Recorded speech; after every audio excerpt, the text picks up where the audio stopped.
13 বছরের মেহনতে মানুষগুলোকে এত দামি বানায় দিলেন। আল্লাহ জিবরাইলকে লিস্টি দিয়া পাঠায় দিয়া বলেন, যাও আমার নবীর কাছে লিস্টি দিয়া দাও। এই লিস্টিতে যাদের নাম আছে নবী যেন ঘোষণা দিয়ে দেয়, এই লিস্টির সবাই বিনা হিসাবে জান্নাতি। জাহান্নামের পথের মানুষগুলো জান্নাতি হয়ে গেল, জান্নাতের টিকেট দুনিয়ায় পেয়ে গেল। আচ্ছা, নবী মাত্র কয় বছর বলে? 13 বছরে মক্কা চূড়ান্ত খারাপ, এদেরকে জান্নাতি বানায় দিলেন বেতের বাড়ি দিয়া। কেমন মায়ার নবী আমার! শুধু 13 বছর কেন, নবীজির পুরা হায়াত 63 বছরে কোনদিন নবী একটা কাউকে গালি দেন নাই।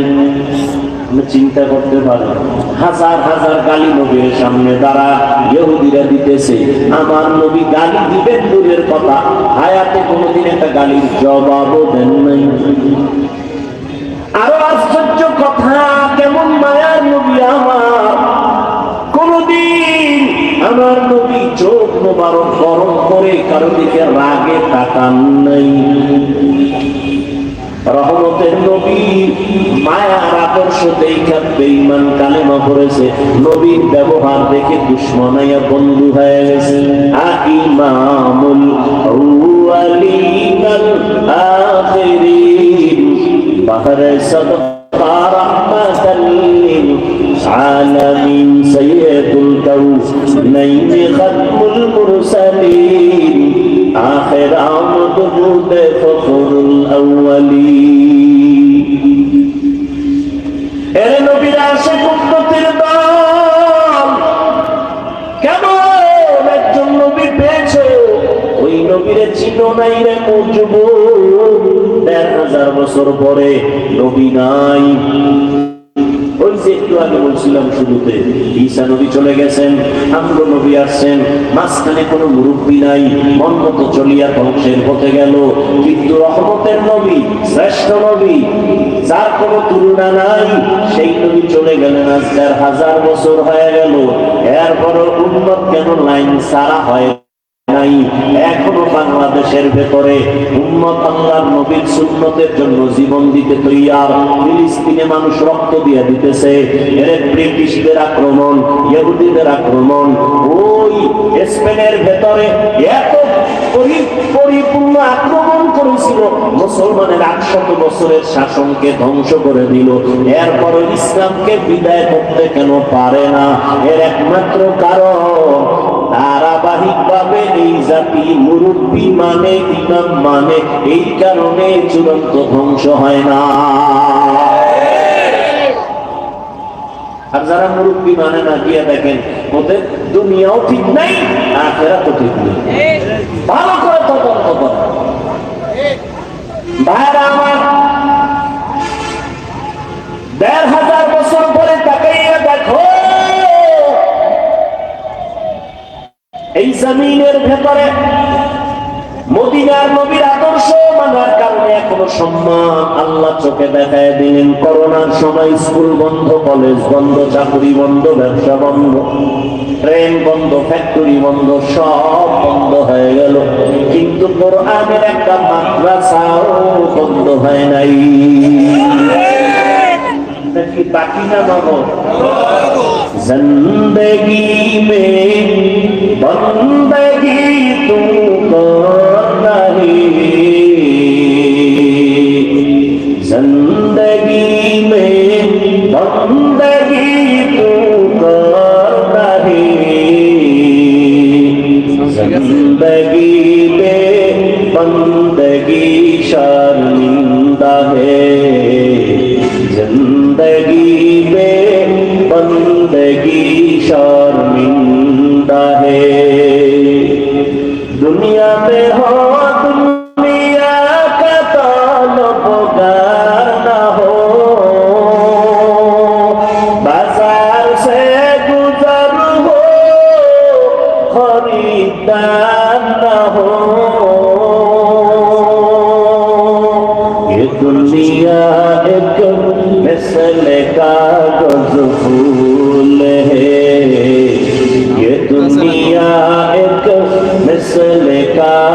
मदखूल है जिंदगी में बंदगी तू कर रहे जिंदगी में बंदगी तू कर रहे जिंदगी में बंदगी शर्मिंदा है जिंदगी में बंदगी शर्मिंदा है जिंदगी में बंदगी कुल बंदगी बंदगी पे जिंदगी शर्मिंदगी এরে নবীর আশিক ১৫০০ বছর পরেও তাকাইয়া দেখো এই জমিনে নবীর আদর্শ রেখে গেলেন আমার নবী চ্যালেঞ্জ দিয়ে গেলেন পালন নবী সাল্লাল্লাহু আলাইহি ওয়া আলিহি ওয়াসাল্লাম তারাকতু ফীকুম আমরাইন লান তাদুল্লু মা তামাসসাকতুম বিহিমা কিতাবাল্লাহি ওয়া সুন্নাত রাসূলি পয়গম্বর বলেন আমি বিদায় বেলা চ্যালেঞ্জ দিয়ে গেলাম দুইটা জিনিস রেখে গেলাম যদি আঁকড়াইয়া ধরো কোনদিন তোমার ঈমান নষ্ট হবে না সম্মান কমবে না এক নাম্বার হলো আল্লাহর দেওয়া কোরআন দ্বিতীয় হলো আমি নবীর রেখে থেকে একটি হাদিস পড়েছি ইখলাস রুহানিয়াতের সমন্বয় সহি তরিকায় সহি নিয়তে কিছু কথা সহি কিছু কথা আমাকে বলার মতো আপনাদেরকে শুনবার মতো দয়াময় আল্লাহ তৌফিক দান করেন ওয়ামা আরসালনাকা ইল্লা রাহমাতাল লিল আলামিন আল্লাহ পাক বলেন হে রাসূল করিম সাল্লাল্লাহু আলাইহি ওয়া আলিহি ওয়াসাল্লাম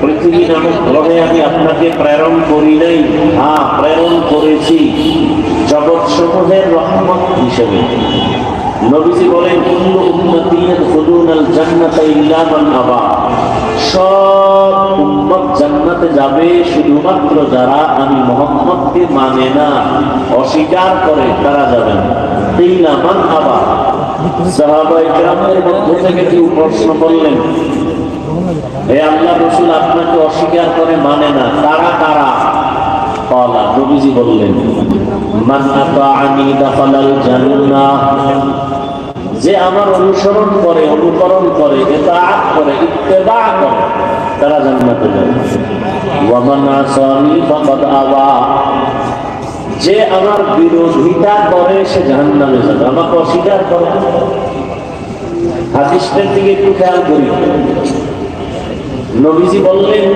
সব উম্মত জান্নাতে যাবে যারা আমি মুহাম্মদকে মানে না তারা যাবে সাহাবায়ে কেরাম প্রশ্ন করলেন হে আল্লাহর রাসূল আপনাকে মানে না অস্বীকার করে তারা কারা নবী কি বলেন এই কথাটা একটু খেয়াল করবেন এবং আপনারা কিছু জবাব আমি চাইলে দিবেন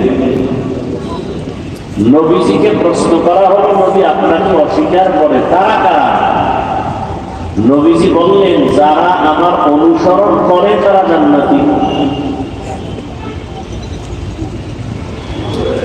প্রশ্ন করলেন কারা আপনাকে অস্বীকার করে নবী সেই জবাব দেওয়ার আগে বললেন যারা আমার অনুসরণ করে অনুকরণ করে তারা জান্নাতি বলেন তো এই কথাটার বিপরীত কথা কি দাঁড়ায় বুঝেন নাই আবার বলছি নবীজি বললেন সব উম্মত জান্নাতি যারা আমি মুহাম্মদকে মানে না তারা কি সাহাবায়ে কেরাম প্রশ্ন করলেন নবী আপনাকে মানে না অস্বীকার করে তারা কারা নবীজি বললেন যারা আমার অনুসরণ করে তারা জান্নাতি বিপরীত কথা কি দাঁড়ায় যারা নবীর অনুসরণ অনুকরণ করে না তারা কি কিন্তু নবী কথাটা এমন ভাবে বলেননি খেয়াল করে প্রশ্ন করা হলো নবী আপনাকে মানে না তারা কারা নবী বললেন যারা আমার অনুসরণ করে তারা জান্নাতি কথা দ্বারায় যারা অনুসরণ করে না তারা জাহান্নামী এটা একটা কথা এসে যায় নবী এতটুকু বললেও হতো মান আতাআনি দাখালাল জান্নাহ যে আমার অনুসরণ করে সে জান্নাতি তাহলে বিপরীত কথা যে অনুসরণ করে না সে জাহান্নামী, সে আমাকেই অস্বীকার করে। নবী এতটুকু বললেও হতো, নবী পাল্টা কথাটা বলে দিলেন ভিন্ন আঙ্গিকে। কি বললেন? ওয়ামান আসানি ফাকাদ আবা, যে আমার বিরোধিতা করে সে আমাকে অস্বীকার করে। এখন কি বুঝলেন এখানে? যারা নবীর আদর্শ অনুসরণ করে না, মানে না, তারা দুই দল। কয় দল? এক দল বাংলায় বলি আগ্রহী, আর এক দল বিদ্রোহী। ভিন্ন শব্দে বলা যায় এক দল দরদী আর এক দল বিরোধী। বুঝেন? আগ্রহী আর বিদ্রোহী বুঝেন তো? আগ্রহী সে মহব্বত করে, বিদ্রোহী তার অন্তরে দুশ্মনী। উদাহরণত এভাবে বলি, কোন এক যুবককে আমি জিজ্ঞাসা করলাম, এই যুবক, তুমি মদিনার নবীর আদর্শে দাড়ি রাখো না কেন? সে বলল, হুজুর, দাড়ি রাখা খুবই জরুরি একটা কাজ, পারি না, চেষ্টা করি, দোয়া করিলেন, আরো করলেন। কি বুঝলেন? আগ্রহী না বিদ্রোহী? বলেন। অন্য একটা যুবককে জিজ্ঞাসা করলাম, এই যুবক, তুমি মুসলমান, রাসূলের উম্মত? বলে হ্যাঁ। দাড়ি রাখো না কেন? বলে না রাখলে অসুবিধা কি? এমন নাই? দাড়ির মধ্যে কি ইসলাম? কি বুঝলেন? আগ্রহী না বিদ্রোহী? রাসূলের আদর্শের ক্ষেত্রে বিদ্রোহীর আর এক নাম বেঈমান। ভালো করে বুঝেন। তাহলে একজনের দাড়ি রাখে না, তাকে গালি দেওয়া? আগে বুঝতে হবে সে কি আগ্রহী না বিদ্রোহী। কথা বুঝাইতে পারি? একজনের দাড়ি রাখে না, তাকে গালি দেওয়া। আর একজন দাড়ি পছন্দ করে না, তাকে ছাড় দেওয়া। একজন নামাজ পড়ে না, তাকে গালি দেওয়া। আর একজন নামাজকে পছন্দই করে না, তাকে ছাড় দেওয়া। সুযোগ পেলেই জুতা। কথা বলেন না কেন?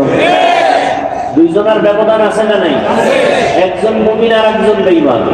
যে নামাজ পড়ে না আগ্রহ আছে মুমিন, যে নামাজ পছন্দ করে না সে বেঈমান। কথা বুঝেন না? একজনে কোরআনের বর্ণিত ইসলামের রাজনীতি করে না, গালি দেওয়া। আর একজনে বলে ইসলামের রাজনীতি নাই, তাকে ছাড় দেওয়া। বলে তো কি ইসলামের রাজনীতি আছে? কোরআনের রাজনীতি আছে? আর নাপাক রাজনীতি, প্রচলিত নাপাক রাজনীতি ইসলামে নাই। ইসলামে কোন রাজনীতি আছে? মদিনাওয়ালা রাসূলের রাজনীতি। ইসলামে কোন রাষ্ট্রনীতির কথা আছে? সুলাইমান নবী যে রাষ্ট্র পরিচালনা করেছেন সেই রাজনীতির কথা আছে। কোরআনে ইসলামে কোন রাজনীতির কথা আছে? ইউসুফ নবী অর্থমন্ত্রী হইয়া রাষ্ট্র পরিচালনা করেছেন, ওই রাজনীতি আছে। এটা নাই কোরআনে? যদি অস্বীকার করেন দলিল ছাড়া বেঈমান। আল্লাহ হেদায়েত দান করুন। তাহলে রাজনীতি করে না আর পছন্দ করে না, দুইজন কি সমান? যে রাজনীতি করে না তাকে গালি দেওয়া, যে পছন্দ করে না তাকে ছাড় দেওয়া, যে নামাজ পড়ে না তাকে গালি দেওয়া, যে নামাজ পছন্দ করে না তাকে ছাড় দেওয়া, যে জিকির করে না তাকে গালি দেওয়া, যে আল্লাহর জিকিরকে পছন্দ করে না তাকে ছাড় দেওয়া। ব্যবধানটা বুঝছেন তো? আল্লাহ বুঝার তৌফিক দান করেন। আয়াত পড়েছি, আল্লাহ বলেন, ওয়া মা আরসালনাকা ইল্লা রাহমাতাল লিল আলামিন।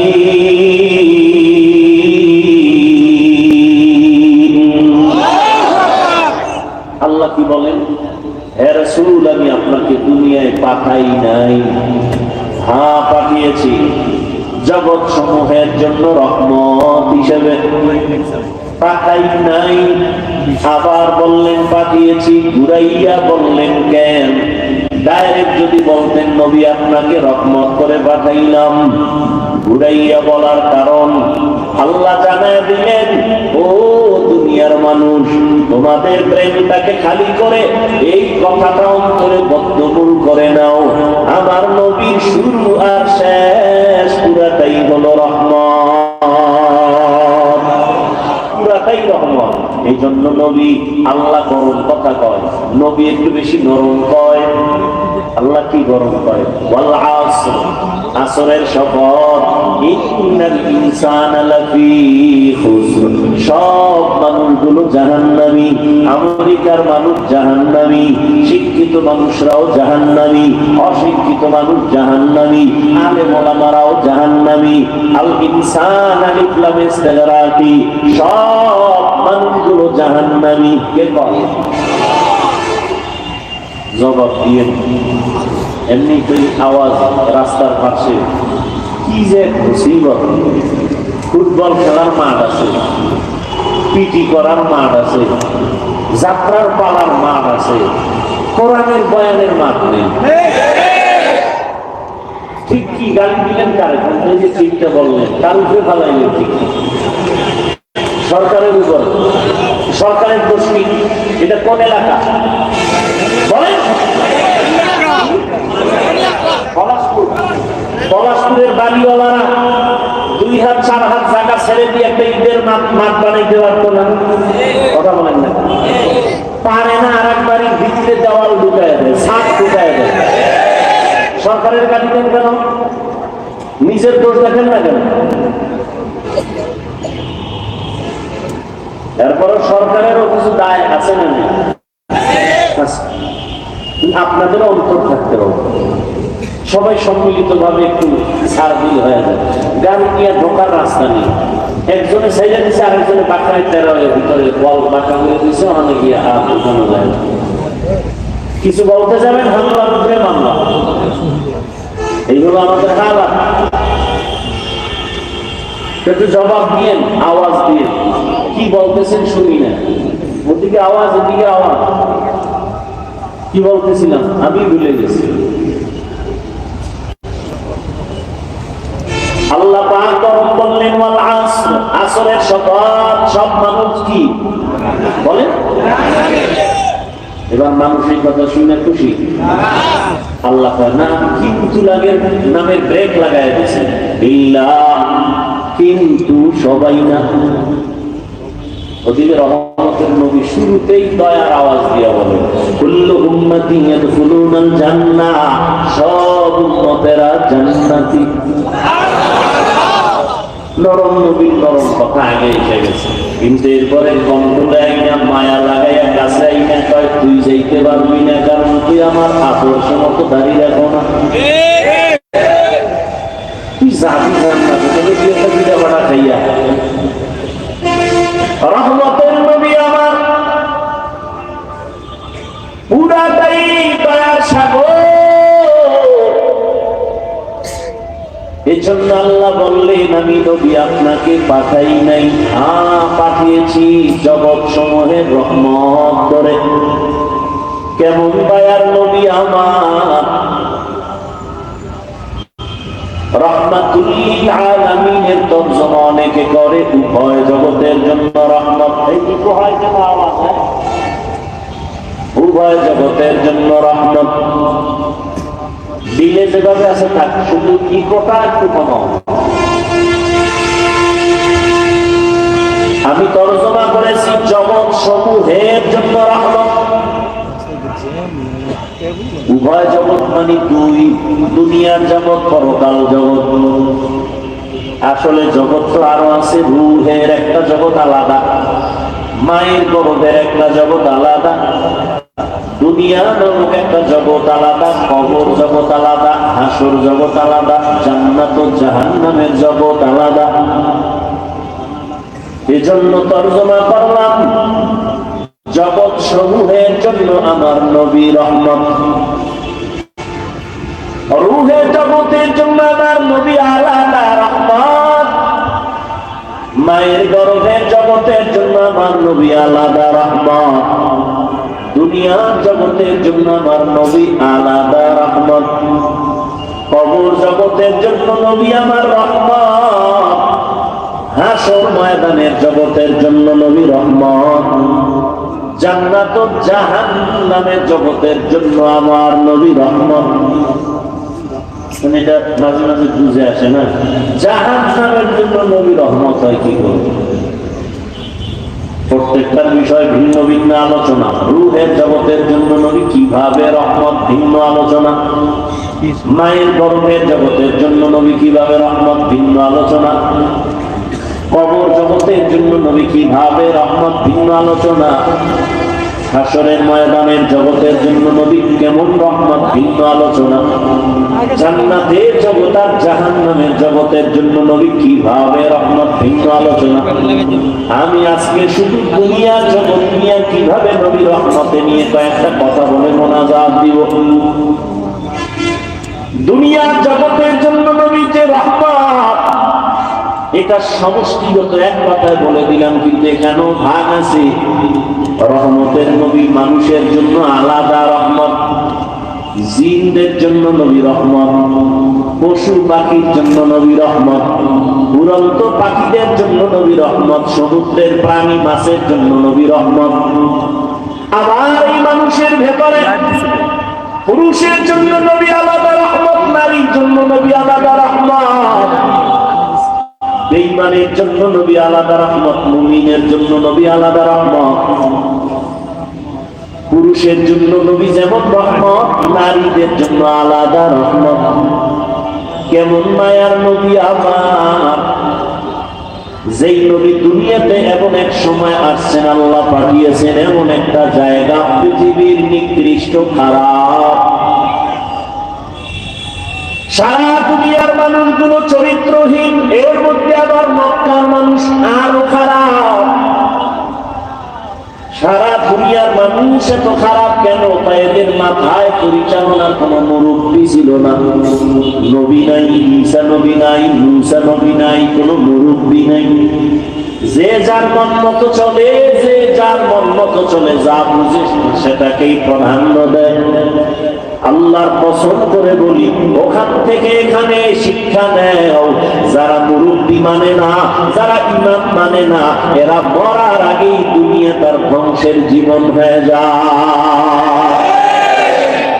আউযুবিল্লাহ পারে না, বিসমিল্লাহ পারে না, BA pass, IA pass, MA pass, আসসালামু আলাইকুম এই দুটো শব্দ শুদ্ধ করে পারে না। এ চাপাবাজি করে, আমি কোন হুজুর মানি না, মাওলানা মানি না, ইমাম মানি না, আমি কোরআন হাদিস মানি। তুমি আরবি কোরআন বুঝো না, হাদিসের আরবি পড়তে পারো না, তুমি কি মানবা? তোমার এই কথাটা 100% মিথ্যা কথা। আমরা আলেম ওলামার পিছনে দৌড়াইয়াও নিজের ঈমান আমল ঠিক রাখা বড় কঠিন। আর তুমি যে আমি কাউকে মানি না, তাহলে বুঝতে হবে তুমি কাউকে না মানলেও এক পর্যায়ে তোমার শয়তানকে মানা হয়। কাকে মানা হয়? শয়তান। শয়তান তিন দল, কয় দল? জিন শয়তান, মানুষ শয়তান, নফস শয়তান। নফসটা ভিতরে আছে না? ভিতরে বয়ে কারবার করতেছে। হুজুর মানি না, আলেম মানি না, কিচ্ছু মানি না। মক্কার মানুষ সহ পৃথিবীর মানুষ রাসূল আসার আগে খারাপ হয়ে গেল কেন? মুরব্বী নাই, মন মতো চলে। এমন এক সময়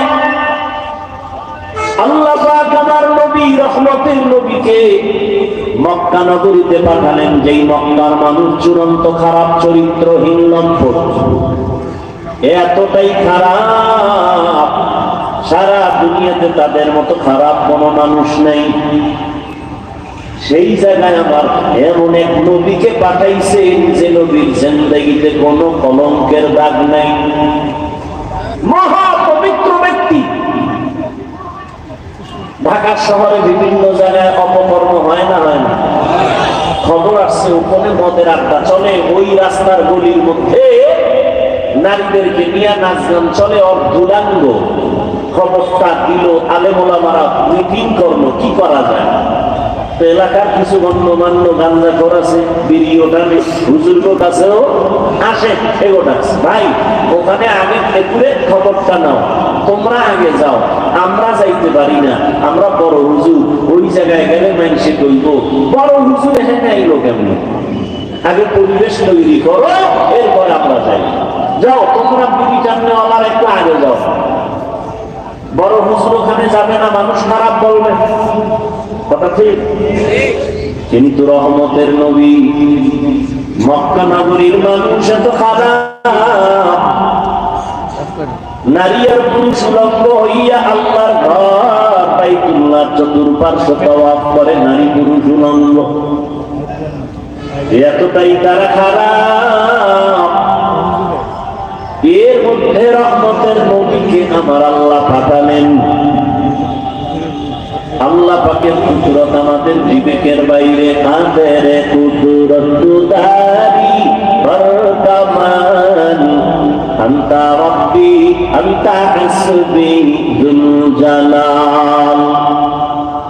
নবী পাঠায় দিলেন, মক্কা নগরীতে আসলেন মা আমেনার গর্ভে আব্দুল্লাহর ঔরসে। রহমতের নবী আসলেন।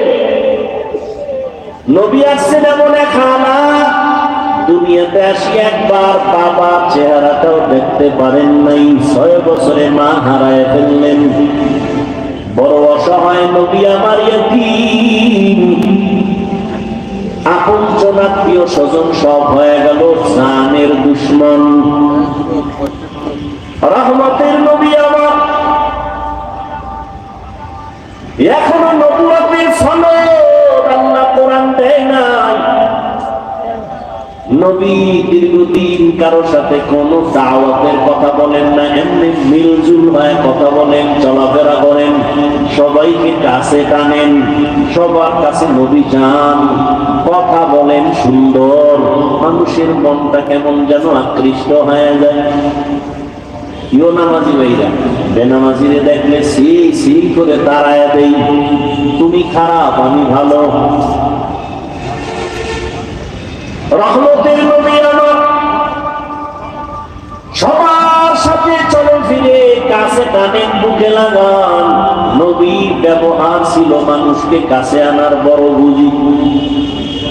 দীর্ঘ 40 বছর পর্যন্ত নবী কালেমার দাওয়াত দেন না, রোজার কথা বলেন না, কোনো আওয়াজ নাই। রহমতের নবী আমার এই 40টা বছর মক্কার দূরে হেরা পাহাড়ের গুহায় গিয়া আমার নবী আল্লাহর ধ্যানে সময় কাটাইতেন। 40 বছর চলে গেল, 6 মাস। এরপরে আল্লাহ কোরআন নাজিল শুরু করলেন। হেরা পাহাড়ের ভেতরে জিবরাইল আমিন আসলেন, নবীকে চাপ দিলেন। ঘটনা আপনাদের সকলেরই জানা। রহমতের নবী কোরআন পাইয়া দাওয়াত শুরু করলেন। নবীর দাওয়াতের প্রথম কাজ আল্লাহর কোরআনের তেলাওয়াত।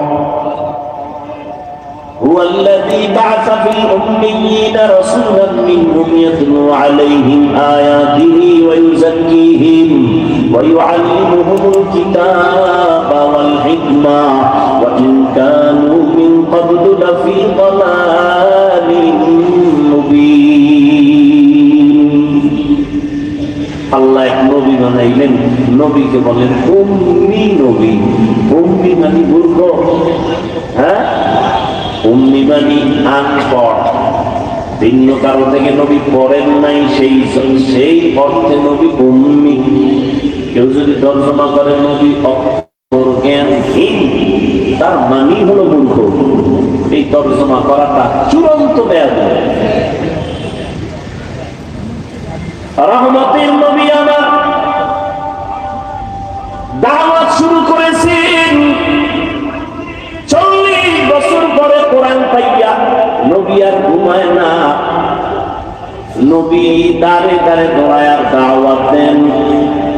প্রথম নবীর মিশন হলো কোরআনের তেলাওয়াত। এটার মধ্যে এমন এক আকর্ষণ আল্লাহ দান করেছেন, একটা বিধর্মীয় যখন তেলাওয়াতের আওয়াজ শুনে তার অন্তরটা ঠান্ডা হয়ে যায়, চুপ করে তার নিরাপত্তা বজায় রেখে তেলাওয়াত শুনে। শুনেন, জীবনে কোরআন দেখে নাই, পড়ে নাই, ধরে নাই, এমন একটা লোক আল্লাহর কোরআনের আয়াতের তেলাওয়াত যখন কানের মধ্যে যায় অন্তরে মায়া বেড়ে যায়। নবী কয়, ও নবী, একজনে তেলাওয়াত করছে, তুমি সুন্দর করে কান লাগায় শুনছো, তেলাওয়াত করনেওয়ালা যেই সওয়াব পাবে, শুননেওয়ালাও সেই সমান সওয়াব পাবে। আচ্ছা আমাকে বলেন তো, আমি তেলাওয়াত করতেছি, আর একজনের রাস্তার পাশে দাঁড়াইয়া যে কোরআন বুঝে না, চিনে না, কিন্তু শুনতেছে আর অন্তরে মজা নিতেছে, নবী বলেন ওই লোকটাও আমি তেলাওয়াতকারীর মতো সওয়াব পেয়ে যাবে। এখন যারা বলতে চান যে অর্থ না জেনে পড়লে লাভ নাই, তাহলে ওই লোকটা কি সওয়াব থেকে বঞ্চিত? বলেন, আমি এমন আয়াত তেলাওয়াত করলাম, হাফেজ সাহেব করে অর্থ জানে না, সওয়াব হবে না? তাহলে এই ফিতনা কেন? কি বিষয় কি? কাদিয়ানীরা ধরে ধরে মুসলমানকে উত্তরবঙ্গে যাও, টাকার প্রলোভনে পালাইয়া কাদিয়ানী বানায়, সে নিয়ে তোমার কোনো মিশন নাই, কোনো কর্মসূচি নাই। কে ইল্লাল্লাহ জিকির করলো, তা নিয়ে তোমার এত বিরোধিতা, বুঝা গেল তোমার অন্তর বড় ঝামেলায় যুক্ত হয়ে গেছে। খ্রিস্টান মিশনারিরা চট্টগ্রামের হিলটেক্স পাহাড়িয়া এলাকায় ধর্মান্তরিত করে বিভিন্ন প্রক্রিয়ায় টাকার প্রলোভন দেখাইয়া ওই বিষয়ে, ও আল্লাহর বান্দা, আপনার কোন পদক্ষেপ আছে কিনা ব্যক্ত করেন, কোন কর্মসূচি আছে কিনা ব্যক্ত করেন। এ নিয়ে যদি চিন্তা করতেন, তাহলে ভিন্ন উলামায়ে কেরাম ওলিয়া উলিয়াদের বিরুদ্ধে জবান খুলতেন না।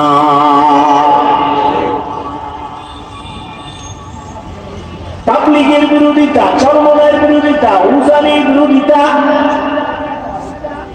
একটা একটা এডিশন বানায় ফেলছে। এদের বিরোধিতা করতে পারবেন মনে করে সে খুব দামি হয়ে গেছে। আল্লাহ এখানে আমাদের সমস্ত উলামায়ে কেরামদেরকে হেফাজত করুন। তুরুটির ঊর্ধ্বে তো কেউ না, কিন্তু তার মানে কি তুরুটি নিয়ে রাস্তায় পোস্টারিং করা, চিল্লা চিল্লি করা? আল্লাহ হেদায়েত দান করুন। ইল্লাল্লাহ একটা সমস্যা ধরে নিলেন। আচ্ছা, এই ইল্লাল্লাহ জিকিরটা পৃথিবীর কোন তরিকা, কোন পীর, কোন ওলি, কোন আউলিয়া পৃথিবীতে রাসূল থেকে শুরু করে আজ পর্যন্ত কেউ বলে নাই যে তুমি জিকিরের আসনে বৈশাই শুরুতে তুমি ইল্লাল্লাহ শুরু করবা। পৃথিবীর কোন তরিকায় নিয়ম নেই। কি নিয়ম? বলে তুমি বসে দীর্ঘ সময় পুরা কালেমা পড়ো, লা ইলাহা ইল্লাল্লাহ, লা ইলাহা ইল্লাল্লাহ, লা ইলাহা ইল্লাল্লাহ, লা ইলাহা ইল্লাল্লাহ। আচ্ছা, এই কালেমা নিয়ে কোনো দ্বিমত আছে কারো? দীর্ঘ টাইম এই কালেমা পড়ার পরে অন্তরে যখন বসে গেল, আমার আল্লাহ তাআলা ব্যতীত কোনো ইলাহ নাই, কোনো মাবুদ নাই, লা ইলাহা নাই, কোনো মাবুদ নাই, কোনো ইলাহ।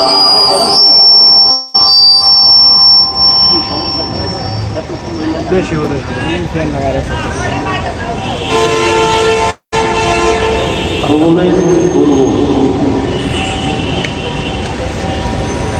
তোরা পারো না, আমরা বিভিন্ন করে ডিস্টার্ব করে বলতো।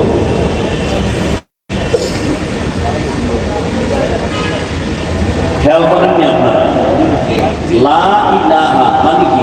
কোন ইলাহ, কোন মাবুদ, কোন রিজিক দাতা, কোন আইন দাতা, কোন বিধান দাতা ইল্লাল্লাহ, কেউ নাই। কে আছে? আল্লাহ।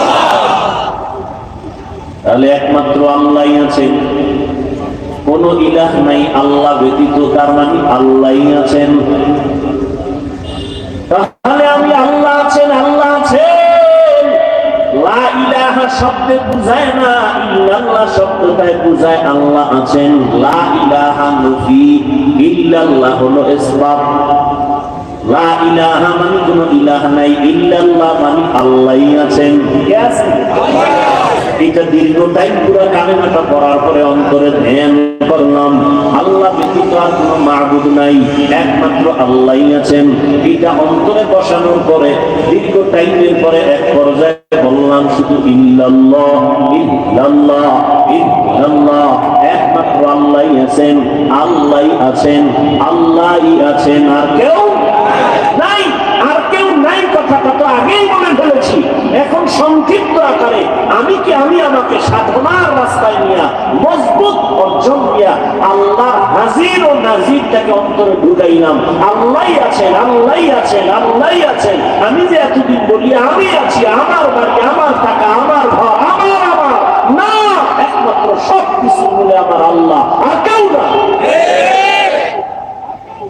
তাহলে ইল্লাল্লাহ যদি কেউ সমস্যাটা ধরে কথার কথা, তাহলে লা ইলাহা ইল্লাল্লাহ এটা তো সমস্যা নাই। এটা বলেন না কেন যে না ওনাদের মধ্যে একটা ভালো গুণ আছে, খালি দোষটাই বললেন। আর এই যে জিকিরের তালিম, এটা চরমনাই ওয়ালারা জন্ম দেয় নাই, উজানির কারি ইব্রাহিম জন্ম দেয় নাই, আবিষ্কার করে নাই। উজানির কারি ইব্রাহিম রহমাতুল্লাহ আলাইহি রশিদ আহমদ গাঙ্গুহি রহমাতুল্লাহ আলাইহি থেকে সবক নিলেন। তিনিও মন থেকে নিজে আবিষ্কার করেন নাই। হাজী ইমদাদুল্লাহ মুহাজির মক্কি রহমাতুল্লাহ আলাইহি থেকে সবক নিলেন। তাহলে গালিটা তুমি চরমনাইকে দাও কেন? উজানিকে দাও, উজানিকে না দিয়া রশিদ আহমদ গাঙ্গুহিকে দাও। সাহসটা কি?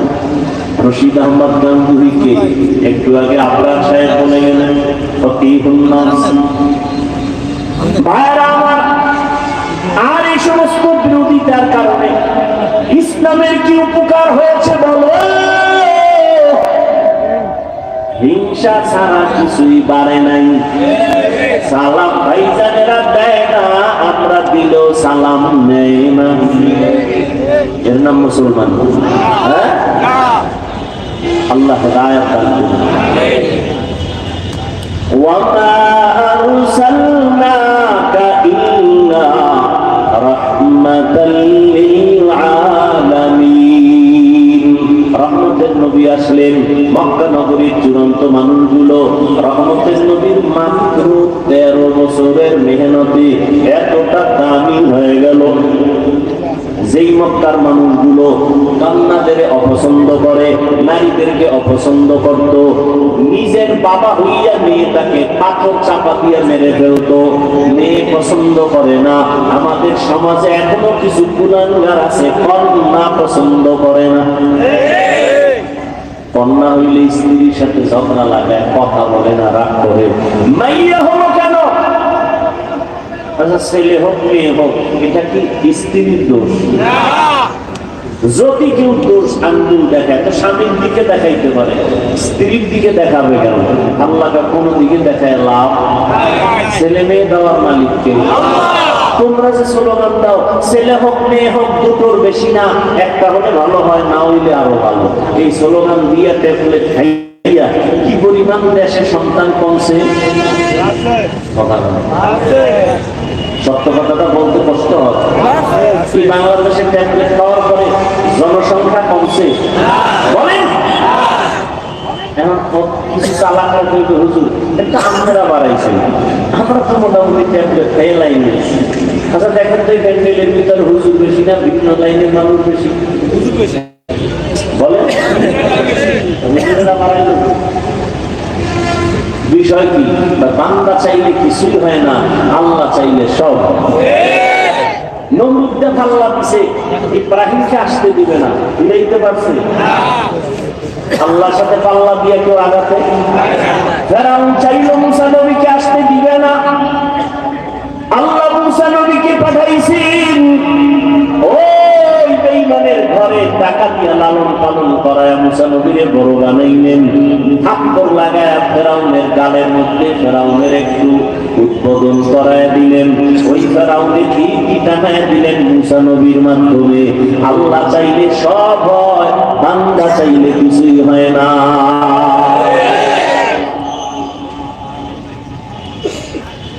আল্লাহ নবী আসলেন